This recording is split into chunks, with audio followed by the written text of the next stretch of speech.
We gotta do it. We have to do it. We gotta talk about this Fantastic Four trailer. Here's a very clear hot take. Fantastic Four and James Gunn's Superman, they drop at the same month. One's at the beginning, one's at the end. I think they're 2 weeks apart.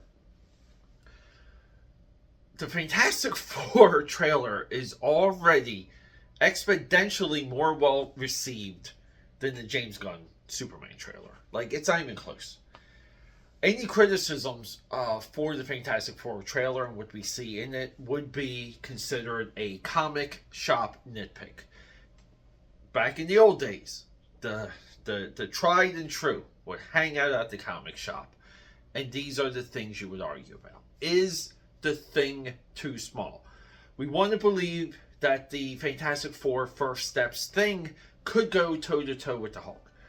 The Hulk in the MCU is just a giant compared to the thing. That's one nitpick.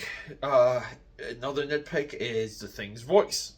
A lot of people don't like it. I get it. I always thought, whenever I read the thing, I always imagined him as like with a Brooklyn accent. I don't know why. It always did. But that's just me. But here's my nitpick. I don't understand why this is a multiverse. I hate that they're introducing the MCU Fantastic Four in a multiverse, in like an alternate Earth. And anyone feel free to check this, but this is what I understand. I don't know if it's been debunked. Guys, I can't spend all of my time on the internet. But the Earth that stems this version of the Fantastic Four didn't have a Dark Ages, so it was able to evolve. It's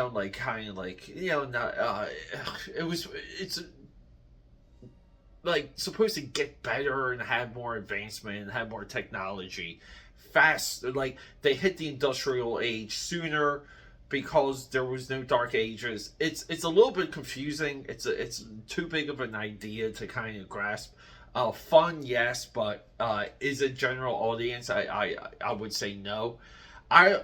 You could have had the Fantastic Four in the MCU the entire time, and then you just have them vanish into the negative zone and come back, and they're not affected by Infinity War or Endgame or anything at all. They're not even affected by the multiverse. In effect, they were maybe in like their own quantum realm, and we saw how well that logic worked for Paul Rudd, to return at Avengers Endgame. That's my nitpick. My nitpick has nothing to do with the female Silver Surfer. To me, that's like a whatever. I think visually that's going to... I mean, unless they do something different.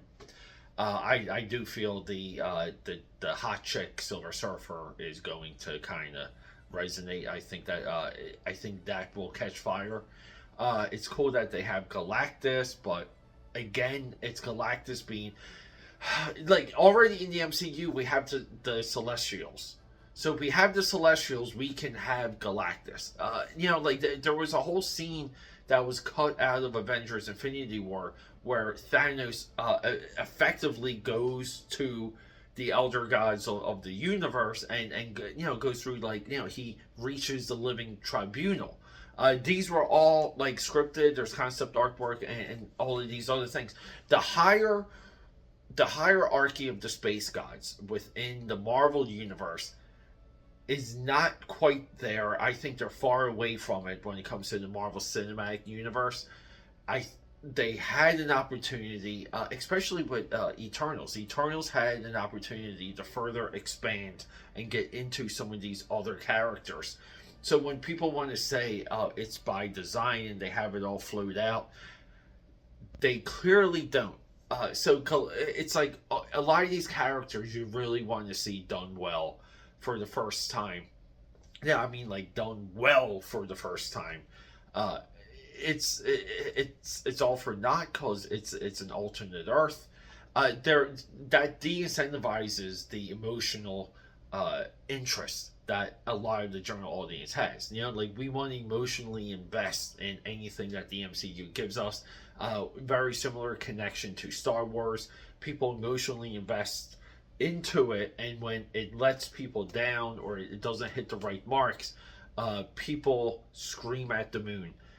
And I feel like it's rightfully so, which is why people get on this somewhat of a moral high horse when they say they could have done this, they should have done that. Why? And it's all of these whys, and a lot of that too comes from commentators that don't like. You don't know what happened. You don't know why things end up the way that they end up. You commonly just have to go with it. So those are just like some of like my nitpicks. I don't think they just should have had this movie timeline wise take place before Robert Downey Jr. Iron Man like number one. They should have just put it earlier, made him go into the negative zone, and at the end of the movie have him return to the Marvel Cinematic Universe proper. It's also weird. Like I guess the other nitpick is, yeah, Doctor Doom and Reed Richards is really the Marvel rivalry. It's not Professor X Magneto. That's the modern day movie BS. The real rivalry is can I say that is Doctor Doom Reed Richards. Like not having that in this, and then you leapfrog that and you get into like the next big storyline, which would be Silver Surfer Galactus. You know, it's not how you want to be walked through the universe of the Fantastic Four, and in my opinion, the Fantastic Four is always a tough sell. Even within the comics, Marvel abandoned Fantastic Four post Secret Wars. Secret Wars happens. The Thing goes off on his own. He's like cast out, and that's where we get the She-Hulk, because they were desperate to just get something new going for Fantastic Four, because by that time, by Secret Wars, 20 years into the inception of Fantastic Four, it had run out of steam, and Marvel pivoted of launching a Thing animated series, a Thing solo series. Like the Thing, there was a big push to separate the Thing from the Fantastic Four in the 80s, because the rest of what Fantastic Four stood for, they just didn't quite land. There was a long stretch, so even way before Heroes Were Born, that if Fantastic Four got canceled with like comic book wise, it was almost like okay, you would have been you would have been fine with it. You just you can't cancel Captain America. You can't cancel Captain America. You have to keep that numbering going, but. Yeah, Fantastic Four, somewhat even through the 90s, lost its sacred cow status. Very similar to, Captain America, which everything comic book wise leads into Heroes Reborn. And that's why the Heroes Return is so significant, because those franchises, once they did return, they kind of never went away. And, they maintained the pulse until the MCU, and the MCU gave all of those properties such a boost, except for Fantastic Four. And you have to give Fox credit. Fox made moves. They tried to do things. They spent time and money and development into even like Rise of the Silver Surfer. And you watch that movie, and the Silver Surfer is so well handled in that flick. I know people have their again like their nitpicky stuff, but this movie had to. Like, it looks fun, it looks like it's there, but at the same time, the premise is very confusing. I think that's going to hurt a lot of the movie, because people are just going to want to sit down and be entertained. And you can't have all these prerequisites and precepts that the audience must know before they engage into. I mean, in my view, like that's what hurt the Eternals too. The Eternals was too much of an explanation to hype up the audience. It just wasn't. And Marvel thought Eternals was going to be this like insanely popular. They thought it was going to be a smash hit. They thought it could not fail, which befuddles me. Right? It's how could you think the Eternals? When did the Eternals pop in the comics, like ever. Like when was the Eternals a thing outside of the JRJR stuff?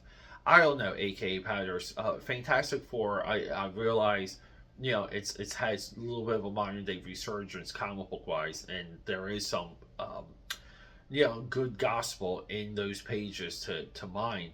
But it is always a tough concept to get over on people. I think it was a great book for the time, first 10 years, like clearly. But they didn't, like, it didn't carry on strongly post Stanley and Jack Kirby, too. But some of those issues, some of the John Buscema stuff is just fantastic for a Fantastic Four. All right, guys, a little bit of a rant, but just wanted to talk to you about that Fantastic Four trailer. Let me know what you think. Let me know. Let me know.